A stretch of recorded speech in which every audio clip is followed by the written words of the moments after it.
हैं भाई हम विश्वगुरु बनेंगे।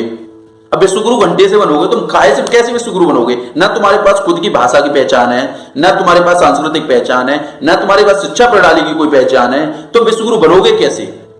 तुम अपने हथियार खरीदने के लिए जा रहे हो तो हम दूसरे देशों से, रूस से जा रहे हो, तुम अमेरिका के पास जा रहे हो, भाई हमें हथियार दे दो, अपना कुछ डेवलप नहीं कर रहे। कोई भी देश अगर तरक्की करता है तो उस तरक्की के पीछे सिर्फ दो कारण होते हैं, एक तो भाषा और दूसरा उसकी सांस्कृतिक पहचान और शिक्षा प्रणाली। हमारे देश में न तो भाषा हमारी है, न सांस्कृतिक पहचान हमारी है और न शिक्षा प्रणाली हमारी है। अगर आप भाषा की बात करो तो हमारे देश में आज तक हिंदी भाषा हमारी मातृभाषा नहीं है। हमारी जो भाषा है वो हिंदी मातृभाषा नहीं है। हमारे देश में जो फर्स्ट लैंग्वेज वो इंग्लिश लैंग्वेज है। अब जैसे फॉर एग्जांपल आप जैसे यहाँ पे उत्तर भारत के हैं, उत्तर भारत से आप साउथ की तरफ जाओगे, तमिल तेलुगु की तरफ जाओगे, कन्नड़ की तरफ जाओगे, या आप मलयालम की तरफ जाओगे, बंगाल की तरफ जाओगे, कहीं भी जाओगे, आप यहाँ से जाते हो, वहां आप हिंदी में बोलते हो, वो नहीं समझ पाते, उनको इंग्लिश में बोलते हो, आप वो तुरंत समझ जाते हैं। या वो उत्तर भारत वाला वहां जाता है और वो बोलता है इंग्लिश में, वो साउथ वाला समझ जाता है। साउथ वाला इधर आता है उत्तर भारत में, वो क्या है, वो तमिल तेलुगु मलयालम कुछ भी बोलता है, वो क्या है, हम लोग नहीं समझ पाते। इंग्लिश बोलता है, हम समझ जाते हैं। यानी हमने आज तक आजादी के 75 साल तक हमने क्या किया हुआ है, इंग्लिश को फर्स्ट लैंग्वेज डिसाइड किया हुआ है। अरे भाई हम आजाद हो चुके हैं, हम अंग्रेजों का जो गुलामी है उसको क्यों ढो रहे हैं? हम मानसिक गुलामी उसकी क्यों ढो रहे हैं? किसी भी देश को अगर अपने को आगे लेके जाना है, अमेरिका है फॉर एग्जांपल, अमेरिका को आज से 200 साल पहले कौन जानता था? अमेरिका को कोई नहीं जानता था। लेकिन अमेरिका ने क्या किया, उसने अपनी दो चीजें बनाई, एक तो उसने शिक्षा प्रणाली अपने देश के हिसाब से की, दूसरा उसने अपनी भाषा खुद की उसने यूज की। और आज आप देख रहे हो कि अमेरिका कहां पहुंचा हुआ है। अभी हमारे माननीय प्रधानमंत्री नरेंद्र मोदी जी ने एक भाषण में बोला था कि हम हिंदी को राष्ट्रीय भाषा बनाना चाहते हैं। बस इतना उन्होंने बोला। इसके बाद हमारे खुद के देश के उधर तमिल वाले, तेलुगु वाले, मलयालम, इधर पंजाबी, कन्नड़, बंगाली सब खड़े हो गए कि भाई तुम हिंदी को कैसे राष्ट्रभाषा बना सकते हो? हमारी लैंग्वेज कहां जाएगी? तमिल वाले खड़े हो गए कि भाई हिंदी और संस्कृत से ज्यादा प्राचीन हमारी भाषा है, उसको कैसे बना सकते हो? मतलब अपनी लैंग्वेज को आप राष्ट्रीय लेवल पे नहीं लेके आ सकते, लेकिन हिंदी को भी नहीं आप आने दे रहे हो, इंग्लिश को बना रहे हो, दूसरे की लैंग्वेज को आप अपनी राष्ट्रीय भाषा बनाए पड़े हो, तो आपका देश तरक्की कैसे कर जाएगा? आप आगे कैसे बढ़ जाओगे? आप नहीं बढ़ पाओगे, क्योंकि आपके देश में खुद की कोई पहचान ही नहीं है। आप पूरे विश्व में जाते हो, इंग्लिश बोलते हो, ठीक है, वहां आपकी कोई पहचान नहीं है, आप इंग्लिश में बोलते हो, अपने देश में इंग्लिश में बोलते हो, आपकी खुद की क्या पहचान बनेगी? कोई पहचान नहीं बनेगी। शिक्षा प्रणाली की आप ले लो, शिक्षा प्रणाली में आप बच्चा जो है छोटा होता है, ठीक है, वो फर्स्ट में उसका एडमिशन कराया जाता है, तो उसको सिखाया जाता है कि भाई ये आईज है, ये नोज है, ये टीथ है। उसको शुरू से बचपन से उसको हिंदी नहीं सिखाई जाती। अगर वो हिंदी बोलता है तो ये समझा जाता है कि भाई ये अनपढ़ है। कभी भी इंग्लिश को अगर आप कोई व्यक्ति बोलता है तो ये समझा जाता है ये बहुत ही एजुकेटेड पर्सन है, ये बहुत ही ज्यादा पढ़ा लिखा बंदा है। लेकिन जरूरी थोड़ी है कि वो इंग्लिश बोलता है तो वो पढ़ा लिखा हो या वो बहुत ज्यादा टैलेंटेड हो। लेकिन हमारे देश में तो ये मानता है इंग्लिश बोलता है तो भाई वो अपनी जिंदगी बहुत कुछ कर लेगा। हमारे देश में लोग पढ़ते हैं बाहर नौकरी करने के लिए। पंजाबी लोग ज्यादातर बाहर पड़े हुए हैं, नारे पड़े हुए हैं। अगर आप देख लो ट्विटर का, फेसबुक का, यूट्यूब का, या जितनी भी बड़ी बड़ी कंपनीज हैं उनमें ज्यादातर एम्प्लॉय इंडियंस हैं, भारतीय हैं। और उनके सीईओ भी अगर आप ट्विटर का देखो या आप इसका देखो, गूगल का देखो, भारतीय। मतलब दूसरे के यहाँ जाके अपने देश में इन्होंने आईआईटी की, अपने देश में पढ़ाई लिखाई करी, इंग्लिश में पढ़ाई लिखाई करी इन्होंने, और बाहर जाके नौकरी कर रहे हैं। यानी दूसरे देश की इकोनॉमी बढ़ा रहे हैं, दूसरे देश को पैसा, खुद की नौकरी कर रहे हैं। वो ये नहीं है कि इतना पढ़ाई लिखाई करने के बाद वो अपने देश में रह के कुछ अपना डेवलप करें, अपने देश को बढ़ाएं। अगर आप चाइना की बात करो, चाइना सन 2005 तक चाइना के पास क्या था, उसकी जीडीपी भी सबसे पीछे थी, भारत से भी पीछे थी। सन 2005 के बाद उसकी जीडीपी अपने आप कैसे बढ़ गई? उसकी जीडीपी बढ़ी क्योंकि उसने अपनी भाषा और शिक्षा प्रणाली को अपने देश के हिसाब से किया, न कि उसने इंग्लिश के हिसाब से, जो क्रिश्चियंस है या जो अमेरिका है या ये ब्रिटेन है, इनके हिसाब से किया। उसने अपने हिसाब से किया। अगर चाइना का कोई भी व्यक्ति बाहर जाता है, जैसे अमेरिका जाता है, ठीक है, तो वो चाइनीज बोलता है, न कि वो इंग्लिश बोलता है। अगर वो लेके भी जाएगा तो ट्रांसलेटर लेके जाएगा जो कि चाइनीज से इंग्लिश में कन्वर्ट करेगा। वो अपने देश में खुद के न वो ट्विटर को मानते हैं न गूगल को मानते, कुछ भी नहीं मानते, उन्होंने सब कुछ बैन किया हुआ है। वो क्या करते हैं, वो अपने देश में अपना चलाते हैं, अपनी अपनी ऐप डेवलप करते हैं, अपने देश का पैसा अपने पास रखते हैं, न कि अपने देश का पैसा या अपने देश के टैलेंट को बाहर भेजते हैं। अपने देश के टैलेंट को बाहर भेज दोगे तो अपने देश में कहां से ग्रोथ होगी। अगर आप जापान को देखो, जापान में सन 2000 तक जापान वर्ल्ड में सबसे नंबर 1 था जीडीपी में। क्यों? क्योंकि जबकि उसके ऊपर दो एटम बम गिर चुके हैं, अमेरिका ने गिराए थे, वो आपको पता ही है, हिरोशिमा और नागासाकी की, ठीक है, 2 शहरों के ऊपर। उसके बावजूद भी जापान जीडीपी में वर्ल्ड में नंबर 1 था सन 2000 तक। क्यों था?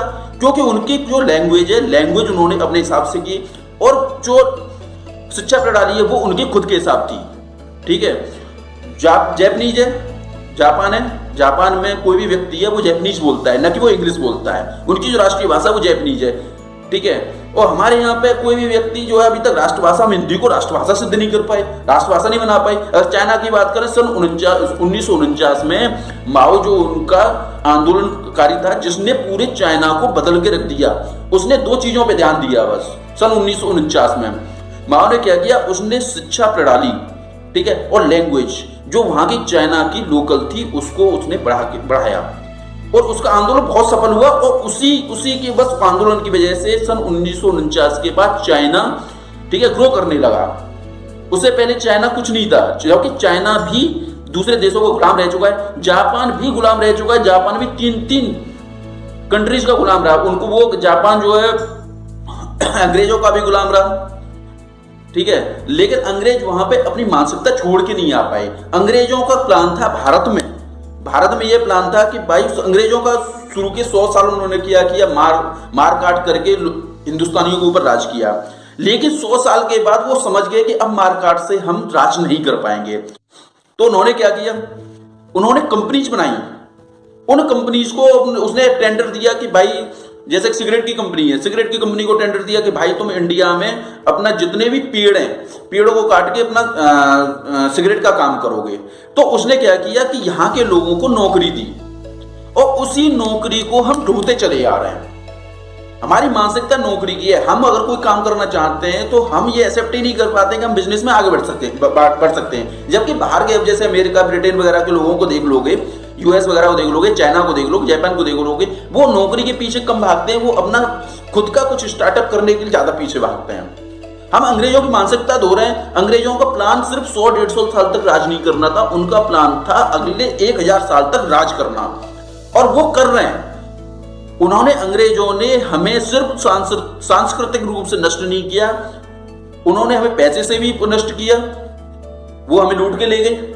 उसके बाद उन्होंने सांस्कृतिक रूप से नष्ट किया, धार्मिक रूप से नष्ट किया, उन्होंने हमें मानसिक रूप से नष्ट कर दिया, उन्होंने हमें आत्मिक रूप से नष्ट कर दिया। अंग्रेजों ने सिर्फ हमारे ऊपर राज किया, फिजिकल राज किया, लेकिन वो आज के समय में हमारे ऊपर आत्मा के ऊपर राज कर रहे हैं।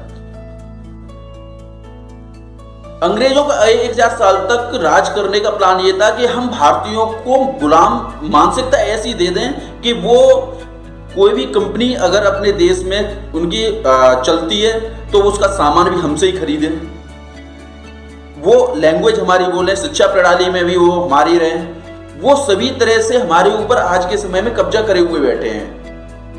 हम न्यू ईयर मनाते हैं, उनका मनाते हैं, क्रिसमस मनाते हैं, उनका मनाते हैं, गुड फ्राइडे मनाते हैं, उनका मनाते हैं। अभी क्रिसमस वाले दिन हमारी तुलसी पूजा थी, हमारी अपने देश की तुलसी पूजा थी।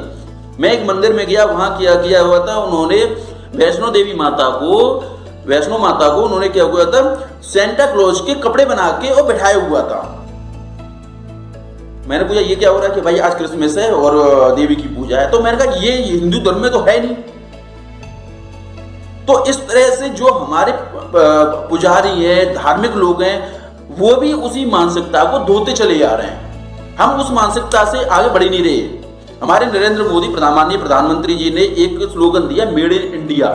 उसके अंतर्गत भारत के अंदर जो भी टैलेंट है या जो भी अपना डेवलप कुछ करना चाहता है, शुरुआत करना चाहता है, वो भारत में रह के भारत का ही शुरू करे।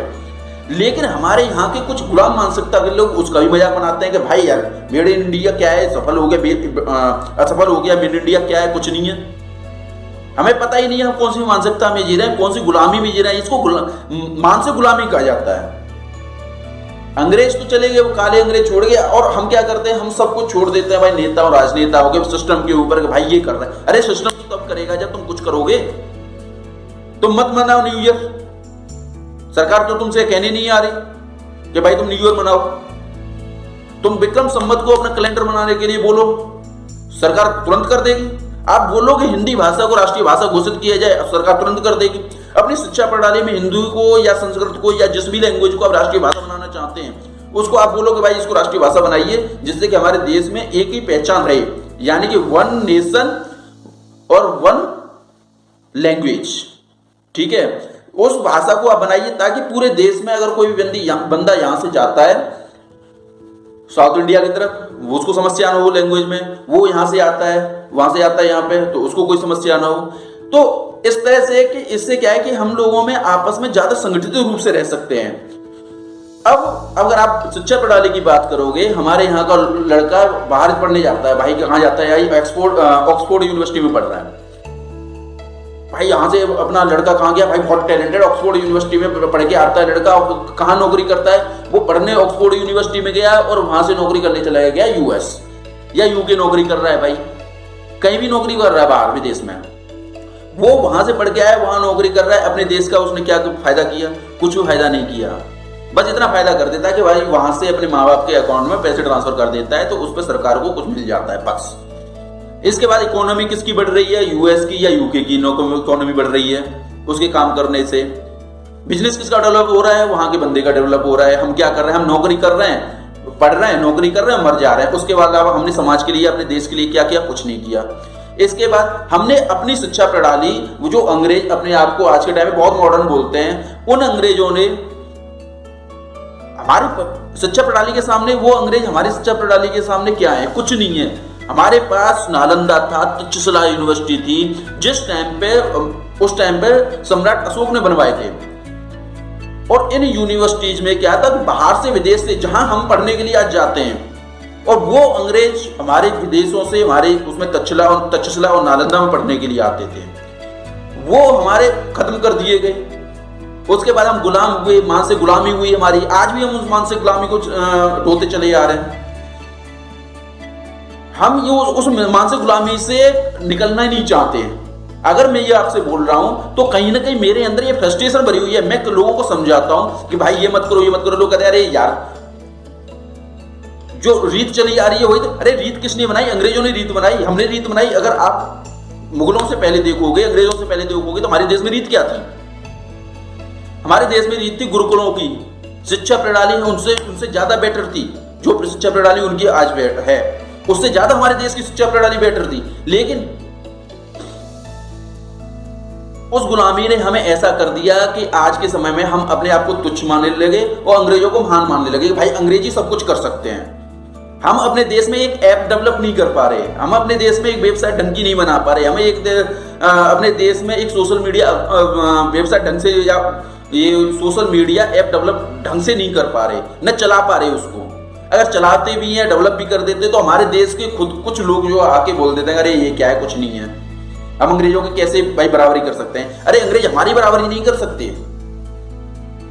हमारे प्राचीन सभ्यता ऐसी रही है कि अंग्रेजों की क्या सभ्यता है ये बताइए। उनका कैलेंडर सिर्फ 2000 साल पुराना है। उनका कैलेंडर तब से है जब से ईसा मसीह का जन्म हुआ था।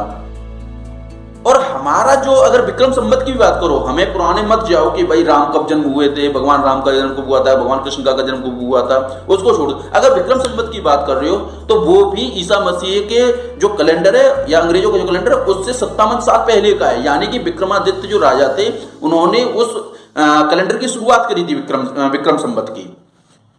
यानी कि अगर अंग्रेज 2022 में जी रहे तो हम 2078 में जी रहे हैं। भाई हम उनसे एडवांस हैं सभी चीजों में। अंग्रेज अभी परमाणु बम या बाकी के बम उनकी जो है खोज कर रहे हैं या उनको बना रहे हैं। अरे भाई हम तो इन बम को या इनको अस्त्रों को बना के छोड़ चुके हैं। अगर आप ब्रह्मास्त्र की बात करोगे, शिव जी के अस्त्र की बात करोगे, सुदर्शन चक्र की बात करोगे, तो वो अस्त्र इन परमाणु बम से ज्यादा खतरनाक थे। अगर ब्रह्मास्त्र की बात करोगे तो ब्रह्मास्त्र 84 आकाश गंगाओं को एक साथ नील सकता था।